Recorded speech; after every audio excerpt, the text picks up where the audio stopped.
Don't go around telling people what your story is. Everybody has a story. 80% don't care and 20% glad it's you. It doesn't matter about what happens to you. What matters is, what are you going to do about it? Easy choices, hard life. Hard choices, easy life.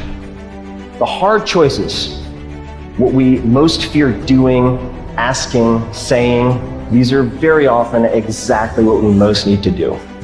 Are you interested in achieving these goals, or are you committed? It's not going to be easy. When you want to change, it's not easy. If it were in fact easy, everybody would do it. But if you're serious, you'll go all out. I suggest to you that if you are facing a challenge, don't stop. Stay busy. Work your plan. Continue to do those things that you know that work for you after you have evaluated yourself in the situation. Continue to move. Stay busy, stay busy, stay busy. You will have good days and you'll have bad days, but you will always learn something more or something new, and you will learn more overall on bad days than good days. You will learn more about yourself, you'll learn more about relationships, you'll learn about life and principles, and it'll build your character. You don't have to force yourself or motivate yourself to think negatively, to be depressed, to beat yourself up over the head. Your mind is on automatic. It will do that by itself. But if you want to begin to move into your own personal greatness, if you want to begin to really enjoy a happy, successful, healthy life, you've got to be willing to go against the tide. You've got to be willing to harness your will and say, in spite of this, I'm in control here. I'm not going to let this get me down. I'm not going to let this destroy me. If you wake up in the morning and you start having negative thoughts, man, this ain't my day. I woke up on the wrong side of the bed. I'm tripping, I just don't feel myself. In the middle of the day, if you feel yourself doing that, stop. Just stop for a second and start going over in your mind everything you have to be grateful for.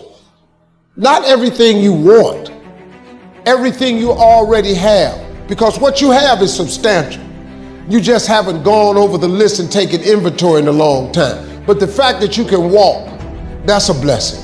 The fact that you woke up, that's another blessing. The fact that you can see, think, reason, that's another blessing. The fact that you can go somewhere and get yourself something to eat, that's another blessing. And I'm just talking to you, I don't even know you. I could give you 50 things you ought to be grateful for right now. I don't even know you. Start coating your mind with gratitude. It'll change everything for you. One of the most important lessons in life that you should know is to remember to have an attitude of gratitude, of humility. Understand where the gift comes from. It's not mine, it's been given to me. Use what I have, use what you have to help others. You know, on your last day, you can't take it with you, but you can leave it here. One of the things limiting you from your income, your impact, a world-class life. You care too much about what people think about you. It is a neurobiological wiring. It served us thousands of years ago. We wanted to fit into the crowd because if we left the crowd or our social network, we would die of starvation or we would be eaten by saber-toothed tigers. Now we're in the modern age and we are frightened. We are terrified. Our amygdala goes crazy. Cortisol, the fear hormone, starts to pulse through our system if we leave the crowd. Everyone has an opinion. Why let the opinions of other people deny you from a life that will make history? It's very important that you engage in an ongoing process to develop you. Spend more time on yourself than what you've been spending. Working on yourself, talking to yourself, overcoming the negative conversation, that inner dialogue that's going on all the time, even when you don't want it to be there. You can't stop yourself right now from thinking. You can't do it. And so learning how to empower yourself, part of doing that is standing up to yourself. You've got to stand up inside yourself sometimes and say, shut up. I was going to give a presentation and this voice inside of me saying, you can't do this. You don't have everything it takes. Shut up. I'm behind on my bills and you're telling me what I can't do. I have got to do it. You get scared sometimes. Your mind will go blank on you. Some people you will allow to unnerve you. And you wonder, what's wrong with me? I'm not crazy. That's why you've got to learn to make a conscious, deliberate, determined effort to stand up inside yourself. Working on yourself, watching that inner dialogue, it will determine the quality of your life. Your mind says no. You just say, this is what we do. It's what we do now. Because to get to where you want to go, the amount of pain involved, the amount of mental pain, of how many times you're gonna have to do something that you don't want to do to get to where you want to go. There's gonna be more times you do something that you don't want to do than you are gonna want to do. And that's your new norm. And then once you do this over and over and over again, it becomes like breathing. I don't want to live this lifestyle, but to get to the other side of this, I have to. We have two primary choices in life. We can either accept conditions as they exist, or we can take the responsibility to change them. See, a lot of people want to exempt themselves from taking responsibility. All they want to do is talk about the problem. Every time you see them, they'll tell you their story over and over and over and over again. No. You want to take responsibility for your life. I got me here, I can get me out of this. And I'm getting out. I'm not going to be a volunteer victim. You see people who do big things and you automatically say, that guy's so lucky, she's so lucky. You don't know that. You're assuming that. Going to work every day for 20 years and grinding your ass off and then becoming a multimillionaire, that's not luck. That's action and reaction. Quit using the word luck, quit believing in luck, and start believing in work. Start believing in results that come from your actions. When that alarm clock goes off, there's at least 50% of the time where that soft little pillow is just caressing your head and you want to stay there. And it takes discipline to go, nope, I'm going to get up out of this bed and I'm going to do what I'm supposed to do.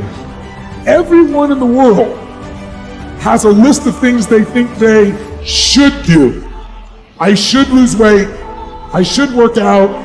I should spend more time with my kids. I should work harder. I should make more calls. I should. And then you know what? People don't do their shoulds and they get mad at themselves and they what I call should all over themselves. They beat themselves up about it. What changes people is when your should becomes a must. When suddenly the thing you said should happen has to happen. That's when human beings change. If you want to be great, you want to be best mother ever at what you do, you're going to be misunderstood by everybody because you're going to be so obsessed and so driven to get there. That's what it takes. It takes every second of your life. Anybody says balance? Yeah, balance is important for a lot of people. It is.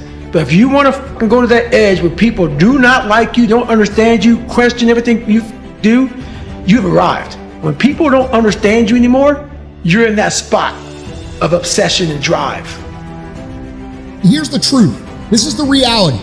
Nobody's going to believe in you until you've already done it. Nobody's going to come and celebrate with you until you've already done it. The work is going to come before the belief, which means you're going to have to work for a long time by yourself with no applause, with no awards, with nobody telling you good job. And then once you start to build something and people start to see the momentum and they start to see the result and you start doing some things, then you're going to get a little belief. And then what's going to happen is you're going to believe. And then what's going to happen? You're going to go do a little bit more work and a little bit more work. The results are going to come more. More people are going to believe. Nobody fucking believes in you because you haven't done anything yet. That's the reality. When you quit, your mind says, we're done. So it doesn't expand. There's no expansion when you quit. I'm drowning, I'm miserable, I'm suffering, I'm broken, but I'm not going anywhere. What happens to your mind, it says, he's not leaving. So we got to expand. We got to grow. We got to figure this thing out. So then these compartments in your brain, they have to work. And then you start to engage parts of your mind that you never engaged before. When you're in suffer mode and you say, I'm not going to quit. You're forcing your brain now to operate on a level it's not used to. But then it becomes used to it.